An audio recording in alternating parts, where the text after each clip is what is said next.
Fashion aesthetics continue to divide the internet. Should you be dopamine dressing? Is Caroline Bessette core still cool? Has Barbie core come and gone? As much as I still think that basing your entire identity on the newest trend on TikTok is unfavorable, I also think that they can be fun. So if you are looking for something to spice up your style or want to try something new, I have some fashion aesthetics for you to potentially consider. The first trend is dopamine dressing. The goal here being to trigger the release of dopamine. So the entire aesthetic is focused on being comfortable and joyful. Here we're focusing on bright colors and bold patterns. I believe this originally emerged in response to us all being stuck in our homes because of COVID-19 and trying to find joy in the very little things that we could at the time. Some items in this style would be like fluorescent tops, jelly sandals, or anything that features prints like candy or fruit. But just because that's how a lot of people do dopamine dressing, I also did see that it really just means whatever makes you feel joyful. So if that is neutrals, then I guess technically that would fall in with dopamine dressing. But considering the typical sense of it, I like the idea. I think your clothes should bring you joy. And this is actually one that I wouldn't even consider a micro trend because I truly believe dopamine dressing is just like a fun way to say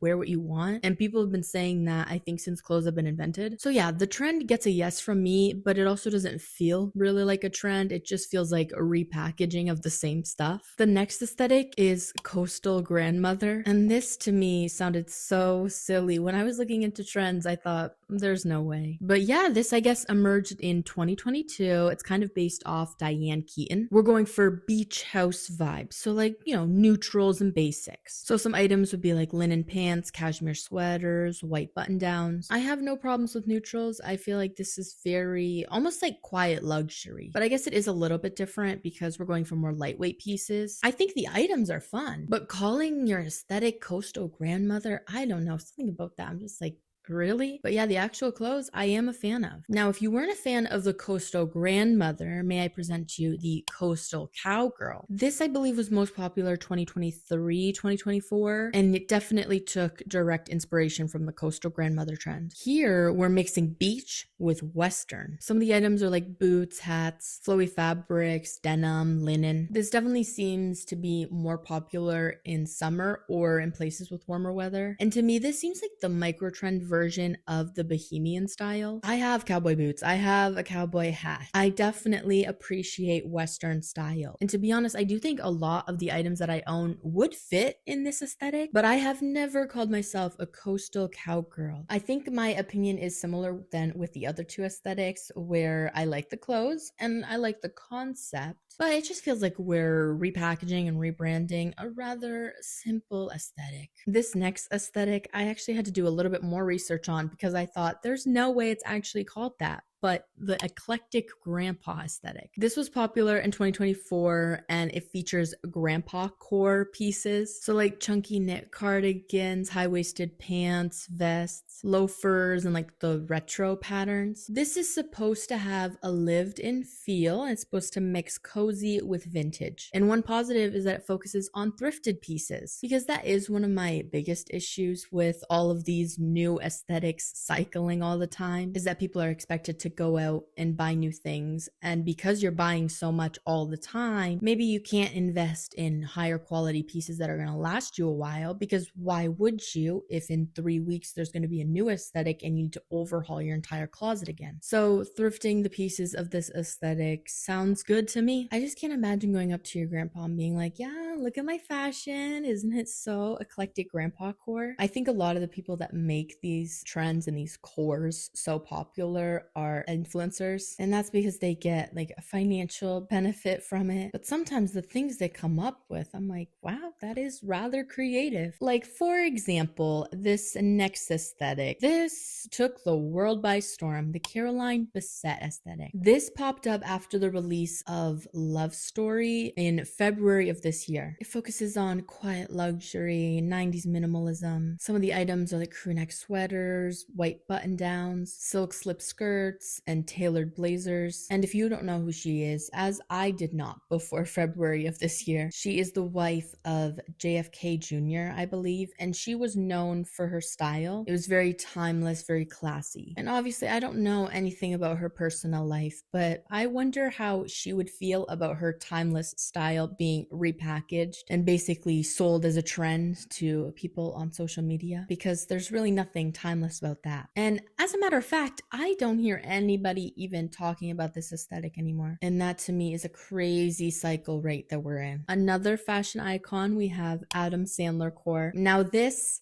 I can get behind. The only goal here is comfort. This focuses on oversized silhouettes like basketball shorts, oversized graphic tees, hoodies, sneakers. I think it's fun, and I think people should be allowed to wear exactly what they want to wear, even if it's very unfashionable. One thing about it though is like, I just wish it was as socially acceptable for women to dress however they want, regardless of the fit and the sizing of the clothing, as it is for men. Because could you imagine if a female celebrity was walking around in these outfits? Everyone would be calling for a wellness check on her. But I think it's fun, and if you're gonna dress like this to walk your dog or go shopping, so be it. I don't really care. I know Europeans think North Americans dress very poorly, and they are onto something, but at the same time, it's really not that deep. Now, an aesthetic that every single person on earth has heard about: the Visco Girl aesthetic. This, I believe, originated in 2019. And here we're featuring brands like Brandy Melville. And we're wearing oversized t-shirts and hoodies. And they're like usually long enough to cover up the shorts that you're wearing. These are either flowy or denim shorts. And you've got to have your scrunchies and your bracelets and this one particular backpack and your Birkenstocks. Or you can opt for Crocs or Vans. I know Visco girls get a lot of hate,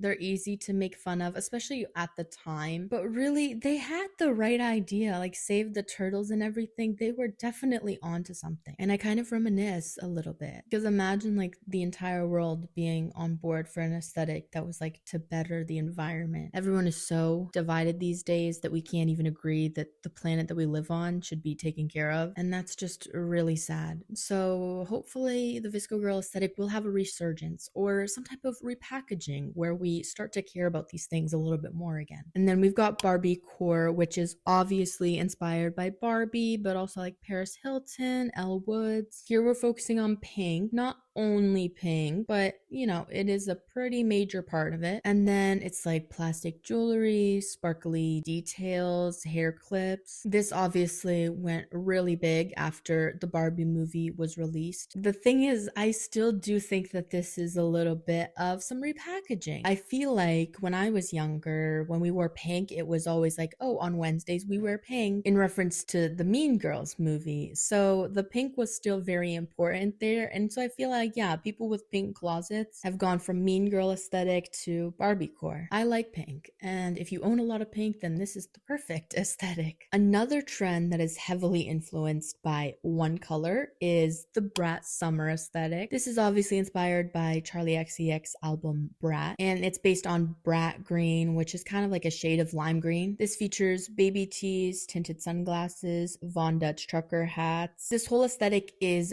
basically like anti-clean girl. I think I maybe own one tank top in this color that could maybe pass as rat green. I think this is just such a specific color. I don't know how many people have like this shade of green in their closet already. And so that's where I think the consumerism happens, where we're like, oh, we need this particular shade of green. We need to go out, we need to get it. I do still think there are some reminiscence of this trend each summer, or I guess each summer since the album came out, which has not been that many summers. But to me, this definitely was a micro trend. I just think a trend that's so specific on one color is kind of impossible to maintain. Like with Barbie core, yes, the highlight is pink, but you can wear any shade of pink. And also it doesn't have to be pink, as long as it's, feminine and dainty or whatever. But with Brat green, we're looking for one specific shade of green. And so I just don't think it's sustainable to have as an aesthetic. Even for a summer, honestly, you're gonna wear the same shade of green for 4 months. Just doesn't seem practical. When I saw this next aesthetic, I thought I was being pranked.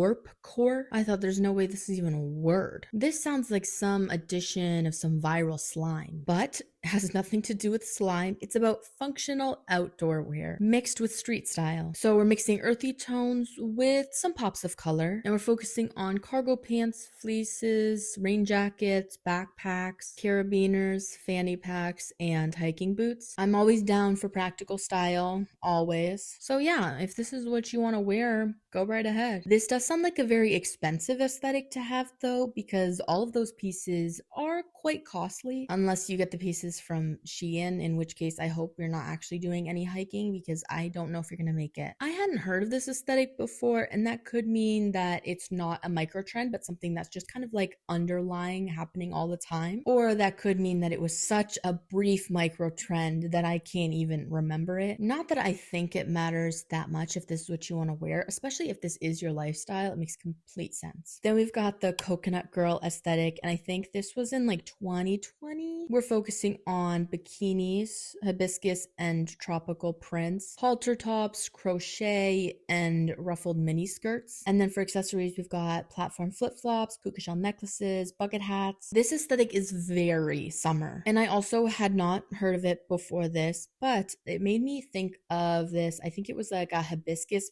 print halter top that I got from Bloom Notes years ago. And now looking back, I'm really wondering if that was the trend at the time and I just didn't notice and I bought the shirt because I thought it was cute. And if in fact it was part of this micro trend that was going on. I think it's perfect for summer though. I think it's gonna look a little out of place if there's like 3 feet of snow on the ground. But at the same time, we come back to dopamine dressing. Wear what you want. And then last aesthetic is Fancy Nancy core. This I believe got popularized in 2024. And it's obviously inspired by the Fancy Nancy book character. This is very whimsical and maximalist. We're focusing on bright colors, matching prints and patterns, and layering. Lots of layering. There's also a lot of accessories. Honestly, the more the better. This does seem a little bit similar to dopamine dressing, but again, because dopamine dressing is so personalized to everybody, it could mean dopamine dressing for someone, and then for another person, it would be like anti-dopamine dressing. It feels a little bit costumey, which I think always happens when you're taking inspiration from a character, but I do think it's fun, just not super practical. And I've got to say, I have never seen anyone in my real life dressed like Fancy Nancy or dressed in these whimsical layers and patterns. So I would say this is a rather uncommon aesthetic if we're comparing it to some of the other ones. Considering all of these aesthetics, my